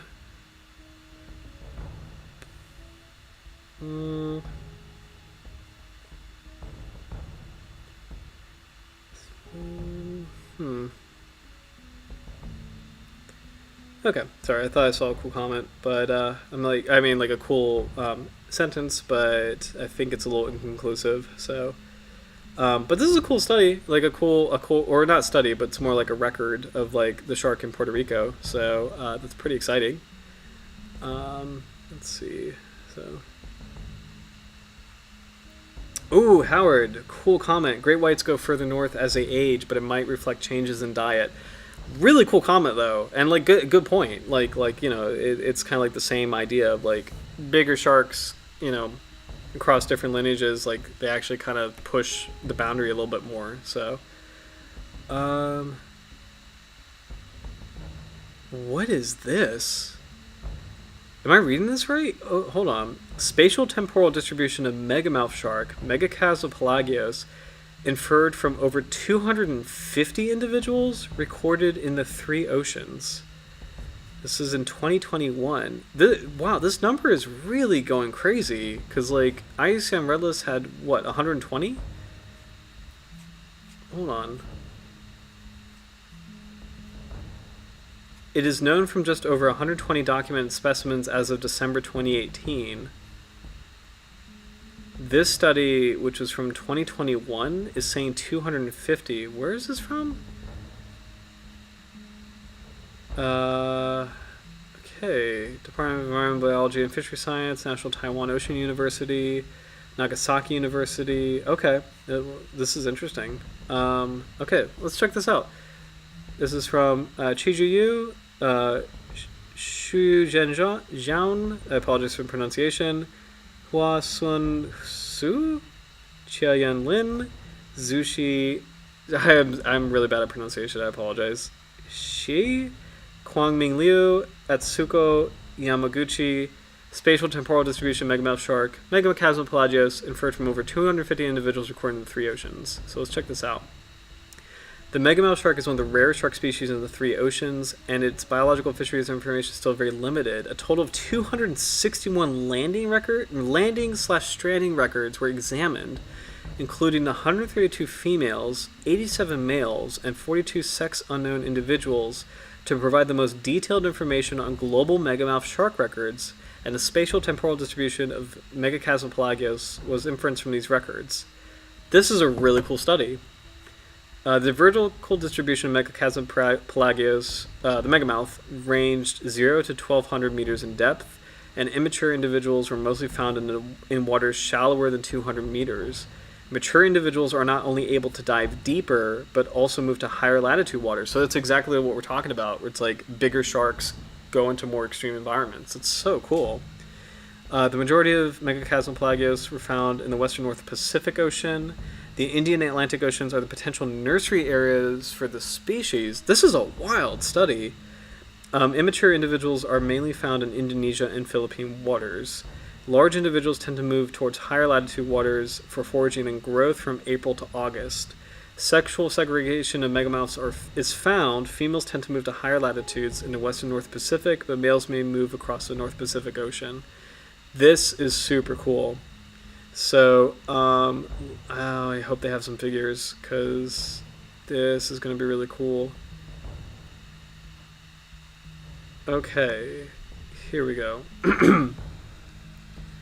Records of the megamouth in the world and in eastern Taiwan waters. I'm hoping this makes... Yes, perfect. It makes a giant map. Okay. Okay, so we got the Puerto Rico one. Here's a couple in South America. California, Baja California, Mexico, Hawaii. A lot in Japan. Taiwan, Indonesia, Philippines. A little bit in the Indian Ocean. South Africa. Oh, this is cool. The blue ones are males. The red ones are females. The grays are sex unknown. Interesting. So males in the Western Atlantic. A female in Puerto Rico. Males in the in South America, but the Atlantic side of South America. Taiwan has a lot of activity, males and females. This is super cool. Philippines, a lot of activity, males and females. Japan, a lot of activity, males and females. So taking a look at the whole view, this is awesome. So much more concentration of megamouths in this area, in like the Indo-Pacific, with a rare smattering of individuals in other parts of the world. This is super cool. Alright. How do I get out? Oh, here we go. Okay. Most of the megamouths that have been found have been females, and large females, which is kind of cool. Quite a few good-sized males. In the Western Pacific, kind of a similar pattern. A lot more large females than males. What's kind of cool about that is just, again, in general, as we know by now, like, female sharks usually get bigger than male sharks. So I wonder how much of that is at play, in terms of, like, females naturally being larger than males. But I don't know. It's so cool.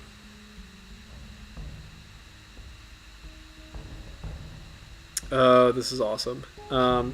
Total length weight relationship of megamouths. So as you get closer, the largest individual is kind of getting above 7 meters. Heaviest individual is about 1,300 kilograms. That's really cool. So it's a big animal. Let's do. I want to convert kilograms to pounds.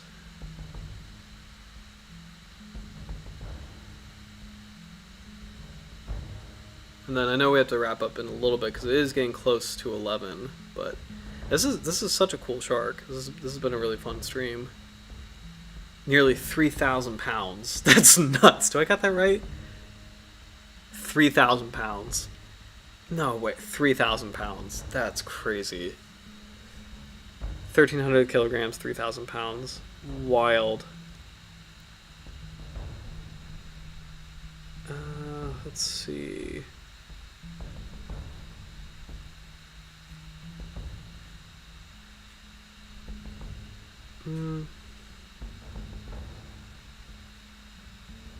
This is such a good study. This is so cool. Look at this. Depth of individuals. I just want to make sure. Okay, so the black colors are males. The white are females. Gray is sex unknown, and you can see like there's a huge concentration of megamouths closer to the surface. So 200 meters is the sunlit zone. A lot of them are up here, and then about 200 between 200 and 1,000 meters is twilight zone. So you do have quite a few twilight zone megamouths, and then below 1,000 is like midnight zone. So you have quite a bit of midnight zone megamouths. But I didn't realize how many individuals. And it makes sense, as far as like individuals running into humans, probably more often to be encountered in the upper water column anyway. But like, I didn't realize how many records of megamouths existed in, the sunlit zone. So it's quite a lot. This is so cool. They have the depth plotted on the left, the size of the animal plotted on the bottom. So kind of all throughout the animal's life history, it actually spends a lot of time at the surface. Ooh, time of day. This is awesome too. So like around 6 a.m. a lot of deep water records. And then around midnight, a couple shallow water records. This is the coolest study. This is actually, I think this is the best megamouth study we've seen tonight. Oh man. Oh man, here's a proposal of, here we go. A proposed diagram, a schematic of Megamouth spatial temporal distribution model in the Pacific Ocean proposed by this study. Adult females are more common here. They theoretically might, okay. So megamouths, like a concentration of males might be in the eastern Pacific, kind of near Central and South America. Adult females might be in the western Pacific near Japan. Male bias migrating back here. The Philippines, Indonesia and the Philippines might be a nursery area. Kind of the Philippines and Japan and Taiwan, more of a feeding area. This might be a migration area. Like, this is so cool. This study is awesome. We won't have time to go through everything, but let's just see this again. This is open access on MPDI animals. I'm not really sure. No, this is a category. Sorry, MPDI. But the name of the study for further reading is Spatial Temporal Distribution of Megamouth Sharks, Megachasma pelagios, inferred from over 250 individuals recorded in the 3 oceans. This is going to probably be listed under like Shiju Yu et al. But this is awesome. This is really... Oh, it is Animals. Sorry, Animals is a journal. So Animals 2021. Very, very cool. This article belongs to the special issue Sharks and Skates, Ecology and Distribution and Conservation. Super cool. Okay, that study was awesome. We don't have time to go through the whole thing, but for further reading, for anybody interested, this is the name of the article. It's really cool. So, damn. Huge animal. So, 3,000 pounds is a minivan, I think. Yeah, good call, Roy. Yeah. This shark is so cool. Yeah. So I think we're going to wrap it up for tonight because it's almost 11 o'clock here and the Eastern time zone of the United States. But thank you guys so much for watching. This was a really fun stream with a really cool species. I think we did cover quite a lot of the megamouth. It's the third largest plankton feeding shark in the ocean. And I've learned a lot more than I thought I would as far as the reflective white band, just kind of the unique lunge feeding. It's such a cool shark. And that study, again, coolest one we've seen tonight. And it's actually one of the best studies we've seen so far, I think. So very, very cool. But thank you guys so much for watching. This was a great shark to kind of kick off, the winter, getting closer to the holiday season. I'm excited for the swell shark next week, so that's going to be fun to continue. We're going to go back to the carchariniforms and back to our beautiful cat sharks. So it's been a while since we've seen them, so it's going to be a nice reunion. So especially after creepy, spooky season sharks, shallow water, colorful cat sharks is a good way to go. So, but I hope you guys have a great rest of your week, and I will see you next week for the swell shark. But cheers, everybody. Take care.